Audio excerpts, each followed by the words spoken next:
Welcome back, everybody. Now we're going to talk about some stretching. When I mean stretching, I'm going to very specifically today talk about something known as static stretching. There are some advanced stretches that we'll go over in the future, things like PNF stretching, like hold and relax stretching, or contract relax stretching. But today what we're going to talk about is a type of stretching that is very easy to do with very minimal equipment, and therefore is going to be one of the types of ways that I encourage a lot of people to keep themselves mobile. Now, stretching is not lengthening our muscles, contrary to what a lot of us were taught in school. What it is actually doing is just encouraging our nervous system to allow the muscle to relax a little bit beyond the point that it's currently preventing us from moving. Most of our muscles have kind of a set point, where if I try to extend my arm too far, the muscle will increase its tension to stop me from hyperextending my joint, or hyperflexing my joint in one direction. In doing so, this protective response sometimes create a little bit of a joint mobility issue, in that if we spend too long in one position, our body becomes very used to not going beyond it, and therefore we start to lose mobility or lose flexibility. It's relatively easy to get back, but we like to prevent this from happening, and that's what we're going to go over today. Stretching cold, meaning stretching before you've been moving, often will get us a little bit less benefit, so I'll often encourage people to do this after their workout. This will also help people relax their muscles after a workout, similar to the way that people use foam rollers or massage, and can often help people prevent themselves from feeling quite as much soreness after they've been doing a heavy lift or a long run. So this might be a way a lot of you like to end your workout routine to keep yourself from getting quite as sore, and that's perfectly okay. The routine we're going to go over today is a basic 10-second routine so that each position you hold for 10 seconds. You can repeat each position if you like on your own, but today we're just going to do it once through each one so you guys know what you're supposed to be looking like and what areas you're trying to stretch with each one. We're going to work from the top down, and eventually after standing we're going to move to the floor where we can hit some stretches a little bit easier. We're going to start at the neck. In order to stretch the neck, we have a couple different directions we want to go because there are different muscles doing different things. We're going to start nice and basic in what's known as side bending. Keeping my face looking straight ahead, all I have to do is tilt my head to one side. We're going to be stretching the direct side of the neck, and the direction opposite of where you're bending is where you should feel at light tension. Because we're teaching the nervous system to relax, I don't want you guys to push hard into this stretch. From this position, you can then look up over your shoulder, and you'll often feel the stretch almost migrate to the front of your neck, stretching a different group of muscles, in this case what's known as the SCM. This muscle can often help people feel a little bit less pulled forward, especially if you find that your posture tends to be that way early in the day or late in the day, depending on what your work is like. From this over-the-shoulder position, we can also look down in the opposite direction, almost underneath your armpit. In doing so, you're going to feel the stretch migrate more towards the back of your neck, which can be a very tender area for a lot of people. So like I said, don't push through these stretches. Once your neck is all stretched out, we're now going to move into the chest, back, and shoulder region. In order to stretch out my back, the easiest way to do this is to very simply clasp my hands and reach myself forward as far as I can. You'll often feel this stretch directly between your shoulder blades and sometimes even into the back of the shoulders themselves. In order to stretch the other side of our body, we're very simply going to raise our arms and pull straight backwards. In pulling straight backwards, what we're doing is stretching across the chest and the front of our shoulders. Now, most people will find that they really don't need to stretch their elbows out if they can reach full range of motion, so we're actually going to skip that one today for the sake of expediency. However, many people will find that their wrists do lack range of motion, so we're going to work two stretches here. The first one, extending our elbow all the way out, we're going to pull at our fingers lightly until we feel a stretch across the forearm.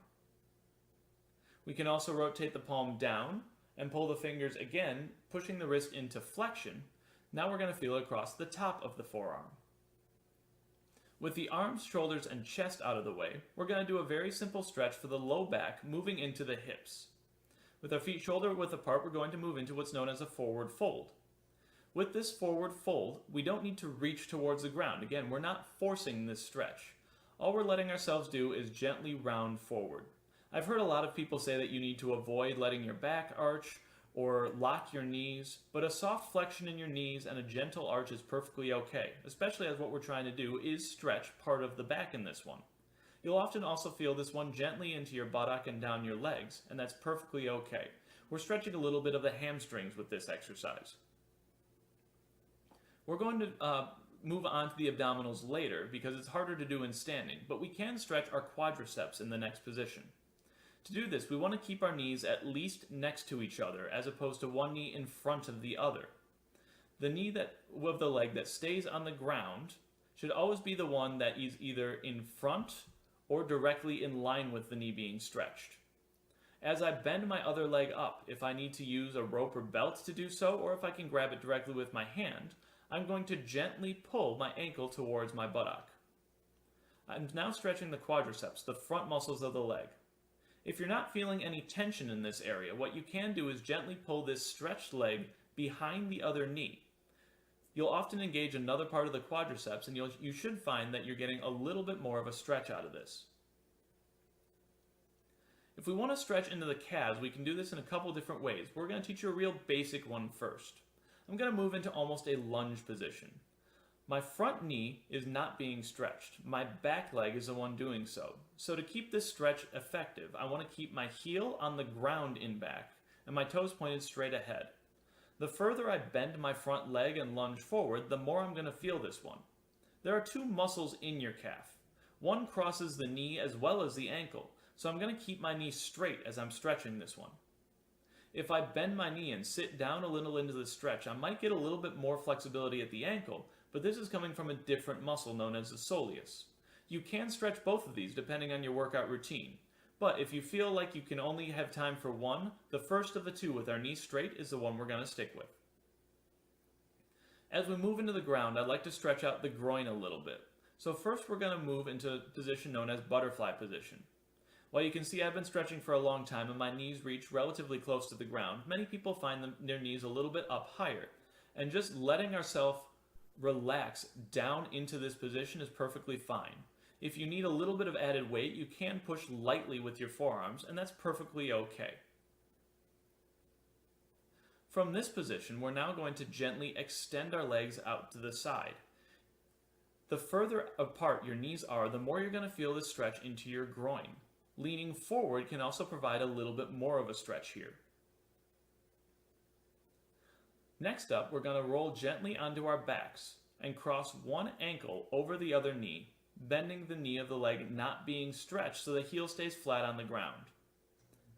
We can pull this knee that's not being stretched further towards us to stretch the opposite leg, and you should feel this stretch a little bit more into your buttock. If I straighten this bottom leg out and allow my other leg for the foot to point down towards what would be an imaginary floor, I can pull either directly up to stretch my glutes or across my body to stretch more of the abductors. If I need more of a stretch in this position or if I need to stretch another muscle, I can also straighten my knee out. The last thing we're going to stretch is our abdominals. To do so, I'm going to roll forward onto the ground so I'm belly down. I can be as gentle as I want with this, pressing up just to rest on my elbows or even a little bit lower, or for some people, pressing all the way up onto your hands and looking up at the ceiling can be a great stretch here. Keeping my heels pointed straight at the ceiling will also help stretch out my hip flexors. At this point, we've stretched the majority of our major muscle groups in the body, and you should feel relatively loose. Again, we should spend about 10 seconds in each position. In any position where one leg is feeling the stretch or one body part is feeling the stretch more than the other, we should always repeat, of course, on the other side. You can repeat more of each stretch or spend longer in each position as you feel necessary. But one time through of each at 10 seconds should be plenty for you to get an initial stretch and start to feel a little bit looser. If you guys have more questions about more advanced stretching, hopefully they'll be answered in future videos. But for now, this is a nice routine to get you started. Have a great one, everybody.